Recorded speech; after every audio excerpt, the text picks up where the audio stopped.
Hey guys, it's A Canuck here for noEHinTEAM, your #1 source for awesome, and this is the Far Cry review. I'm also here with A-Bomb. Hey guys, how you doing? And this review is going to be different than some of the other reviews you might have seen online. A lot of people are doing the single player, basically what got this game, the 90+ reviews out there on all the major gaming channels and different websites out there. And we wish you could agree. So reviews, I always like to start off with just launching the game. This is my first gripe with this game. I'm loading that's fine, there's a load. It brings me to the title screen. And yeah, the good old warning, turn your hard drive off, it could cause problems. But watch this. So I've waited to load. It says press start. So I pressed, are you loading again? Yeah, that's a fail for sure. Are you loading to load? I just don't understand having someone to go through that. It'd be different if there was menu options to change from single player to multiplayer, but guess we're forced to go online. Second gripe. The main menu, believe it or not, annoying as hell. Yeah, the user interface is downright terrible. There was, yeah, sure, we could sit down and read instructions, go, if you want to do this, go here. If you want to do this, go here. And that is an option, but it should be intuitive. I mean, come on. We're not talking about this, like, incredibly advanced, operating system or something. We're talking about a video game and the main menu and the multiplayer menu as well. Just, you should be able to navigate where you want to in a natural, cohesive manner. And make it easier. L3 for my setup? Are you kidding? Just make it available. That was so random. I also hated the way that you were attempting to party up. I thought that was really sloppy that, yeah, you'd hit L3 and there'll just be menus after menus that were just awkward. Yep. The loadout menus were odd. It's cool that you can make out 25 loadouts. Yep. There's not that many weapons, so I'm not sure why you want to do that. Yeah, that's a little bit over the top, but at least the slots are there. So I just wanted to get the UI bitching out of the way, because they missed the mark yet again. Yeah, exactly. It's stunning to me how often FPS developers screw up UIs when there's some simple tried and true rules that you don't break that they did break. Now, I will say this, they made a big improvement from Far Cry 2 to Far Cry 3 on the interface when it comes to multiplayer.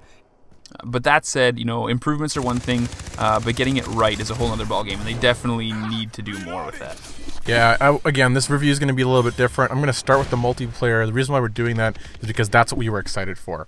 I have seen so much content I don't know what that guy was doing in the corner. So much content on this game leading up, and then they delayed it. So I was like, okay, they're going to polish this thing. Yeah. And me and Abe, literally, we ran out, got this game, plugged into the console right away, tried to get online, and lo and behold, what's the biggest fail of all time when you have a multiplayer game? Mics that don't work. And before Xbox guys go all up in our faces that we should just get an Xbox, again, this happened in the Battlefield discussion. If you're going to name it as a feature, don't just ignore it. Yeah, don't put it in.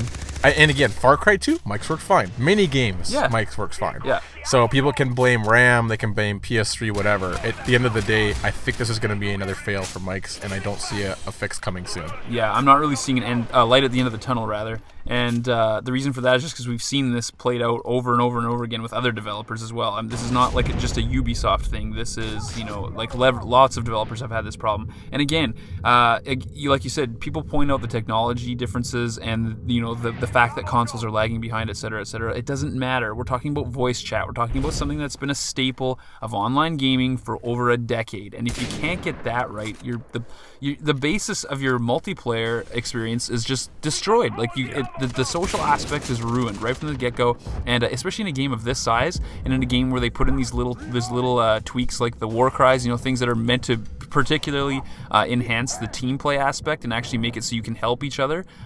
It goes out the window when you can't talk to each other. It's useless. Yeah. So again, people on the forums.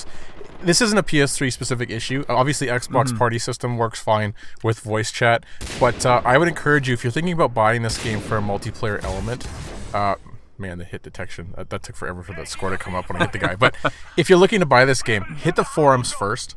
Understand that there's many problems with PS3 and Xbox, and my advice right now would be to wait for this thing to get a couple patches and line it up for a sale after Christmas or something like that. It's just... Yeah. there's something lacking here, and I want to give them the benefit of the doubt. Hopefully they can fix something. Man, I tried to hit this guy so many times. This looks awkward. It felt awkward. Oh, because the controls. We're talking about the 30, typical 30 frames per second scenario on consoles. Yeah, there were definitely some hilarious firefights where we must have done like 3 or 4 ring around the rosies with the guy and shooting each other, trying to melee, and just like a giant gong show.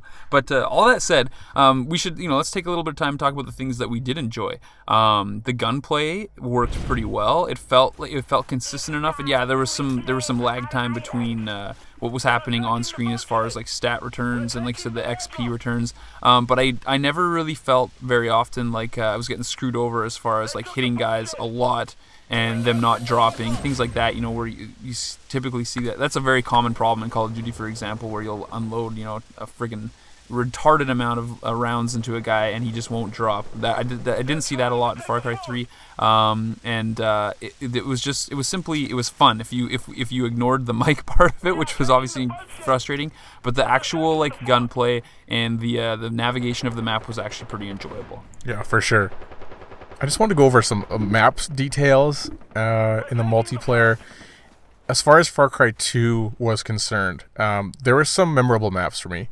But it still was located in the desert. Still really easy to see a lot of people. This game is really hard still for me to get used to not being able to go prone. You can only crouch. Oh, yeah, absolutely. That is tough. I remember especially the first handful of rounds, I was always pushing the wrong button to crouch all the time. We're tactical players for the button layout for all of our Call of Duty, and there's no ability to change that. They've got a righty and a lefty setting on these settings, and I think they missed the mark on that. But anyways, going back to maps.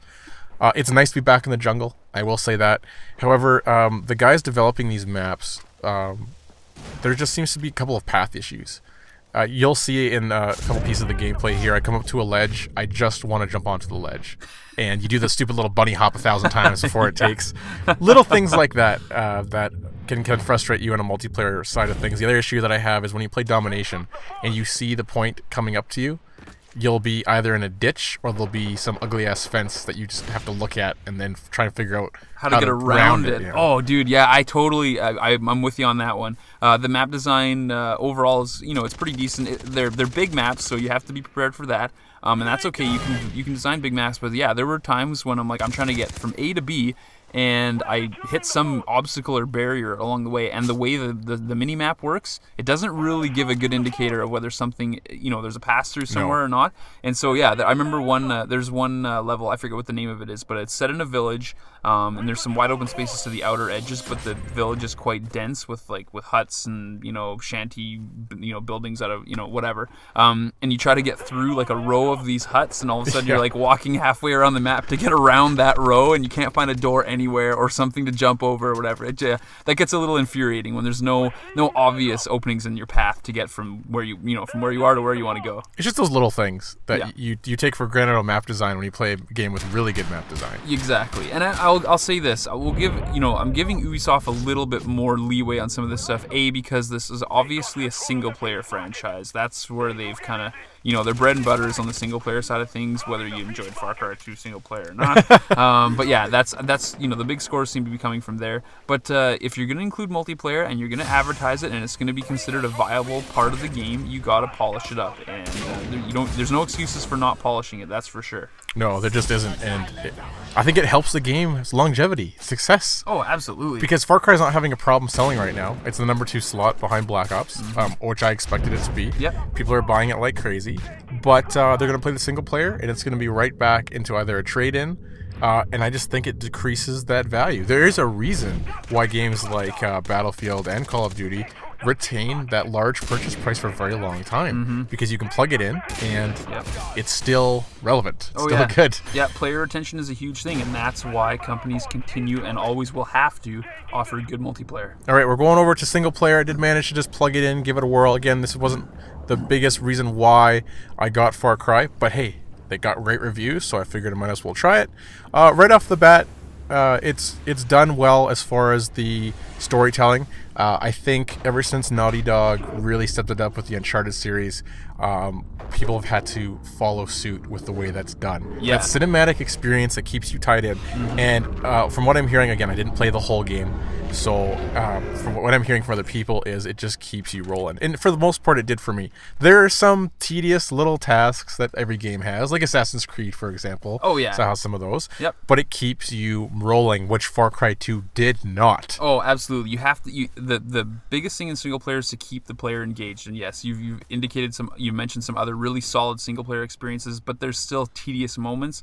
The biggest factor is don't bombard us with too many of those tedious moments. And if there is some tedious, collect this, go here, do that, stuff like that, make sure it doesn't happen every single time you have to do anything. And the biggest problem with Far Cry 2 was the frickin' driving in a Jeep from point A to point B, and it takes, 10, 15, even 2 to 5 minutes is too much in my mind. And they've done a good job of making sure that doesn't happen too much in this game. Yeah, they've made these levels look really beautiful, the world really beautiful, which is a Far Cry staple. But at the same time, again, I plan to play through the entire single player, but from what I've played so far, it's engaging, and this is where they have really sold the product.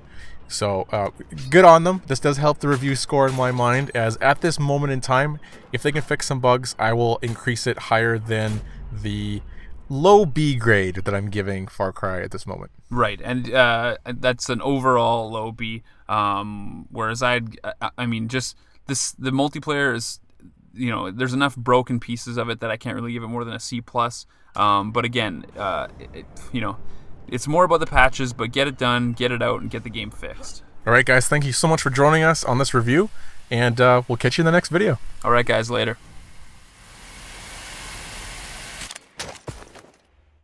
Thank you so much for watching this review on Far Cry 3. If you'd like to check out some of our other videos, just go ahead and click there on the annotations. One of them is a great round of domination, and the other is an older episode of Tell Me I'm Wrong.